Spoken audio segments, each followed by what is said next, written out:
Shabbat Shalom and Good Friday to you all. Thank you, friends. We are in the midst of the Festival of Freedom. I hope you're all enjoying and relishing the opportunity to be free. And I don't know, today I feel like my yarmulke kind of looks a little bit like a sailor's cap. Maybe I was watching too many Popeye cartoons the other day. Yeah, much has happened of late. The terrible incident in Kansas City the day before Pesach cast a pall on every Seder in America and possibly the world. And friends, what's even more alarming is what has recently taken place in the Ukraine, with the false flyer calling for Jews to register or face deportation. This should send a shudder down the spine of all humanity, and a call for a cry of never again. Friends, it is believed that this was done to simply cause unrest in the Jewish community. Is there not enough unrest in the world today? The Eastern world, it is exploding. Violence flare and bullets loading. But you tell me, over and over and over again, my friend, that you don't believe we're on the eve of destruction. That great P.F. Sloan song. Now this week, we are in the chol hamoed, the intermediate days of Passover. And during the intermediate days of both Passover and Sukkot, we read the same Torah section, Exodus 33:12 to 34:26. And it's an interesting section, friends, because it's not its own parsha. It's part of Kitisa, when you add, which contained the Sabbath law, the Ten Commandments, twice, and the golden calf incident, none of which are actually a part of this reading.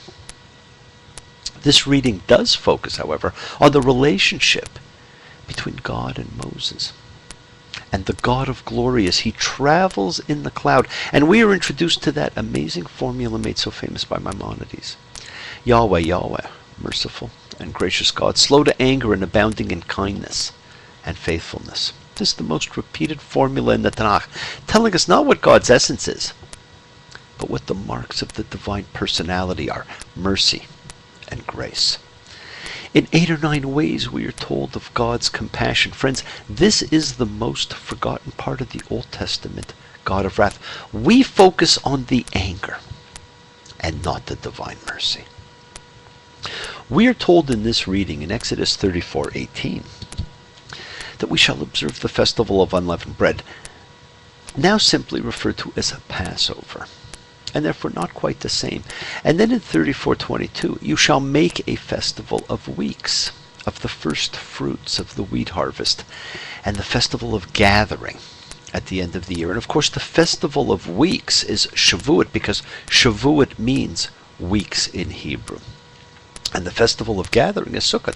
3 times in the year every one of your males shall appear before the Lord. The 3 gathering festivals, the only 3 called for in the Torah, are all mentioned in this one section. And so they become the intermediate day readings for all the festivals. And friends, we are also about to enter the second part of the twin festivals of freedom, Easter, with Good Friday.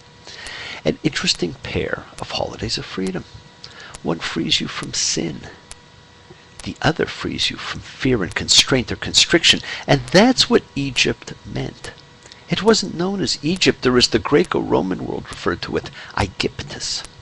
To the people of the Torah, its name was Mitzrayim, the root of which would be Mem, Tzadi, Resh, Metzir, meaning to limit, to bind, to restrict, to imprison. Easter provides Christians with the opportunity to accept that Jesus took the world's sins on himself, and so people forevermore can be spiritually free. And we all want to be spiritually free. Passover provides people with the opportunity on an ongoing basis to free themselves of the fears in their lives that hold them back from living their lives to the fullness that they possibly can. And I always wondered what was so good about Good Friday.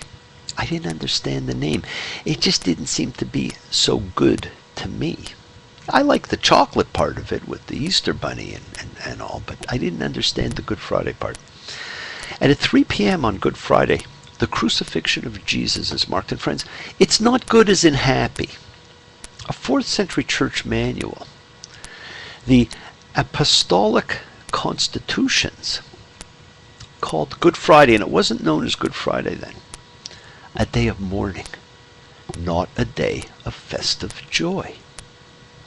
The original church holy day was Friday, not Sunday. And every Friday was a feast day to coincide with the Sabbath meal.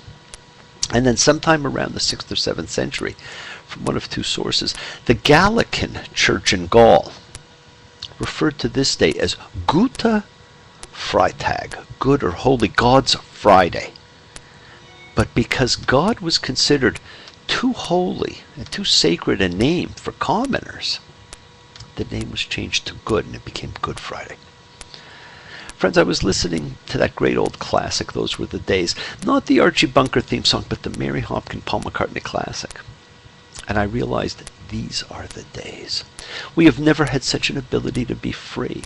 I hope you all took the chance on Monday evening, or Tuesday for those of you who celebrate two Seders, to tell your personal stories of freedom, to face your own pharaohs of fear, to teach those at your table to be free, to be an example to those you love, to those you care about, to those you influence.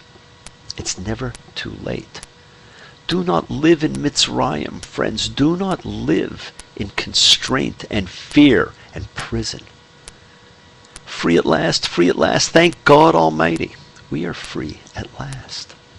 And please, let us all wish a speedy recovery and healing to Bob, who underwent surgery the other day. Get well, Bob. You're missed. Friends, next week's a special week for me, and I'll be taking my show on the road. I have the great pleasure of visiting one of the truly magnificent temples in the Western world, where I have the incredible honor of performing a wedding, and I will take you all with me in my heart, and I will speak to you of holiness. Until then, be free. Shabbat Shalom, and thank you all for joining me. Have a great day.